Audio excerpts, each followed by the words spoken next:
Brown சுண்டல் வச்சு எப்படி salad பண்ணுறது அப்படின்னு தான் பார்க்க போகிறோம். இதுக்கு ப்ரௌன் சுண்டலை ஓவர் நைட் நான் ஊற வச்சுட்டு மார்னிங் ஒரு 6லேருந்து 7 விசிலுக்கு ப்ரெஷர் குக் பண்ணிங்கன்னா நல்லா அந்த மாதிரி பாயில் ஆகிடும். பாருங்கள், நல்லா குக் ஆகிருக்கு.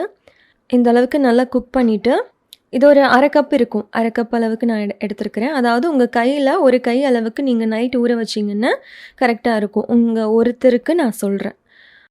குட்டி மாங்காய் ஒன்று இருந்துச்சு, ஸோ அதை நான் கட் பண்ணி வச்சுருக்கிறேன் குட்டி குட்டியாக. அப்புறம் ஒரு மீடியம் சைஸ் கேரட்டை இந்த மாதிரி சின்ன சின்னதாக கட் பண்ணி வச்சுருக்கிறேன்.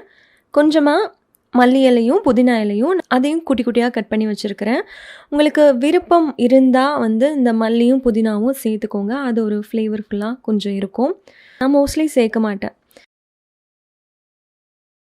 இது கூட தேவையான அளவுக்கு மிளகு பொடியும் உப்பும் சேர்த்து நல்லா மிக்ஸ் பண்ணிட்டீங்கன்னா கொண்டக்கடலை சாலட் சூப்பராக ரெடி ஆகிடுச்சு.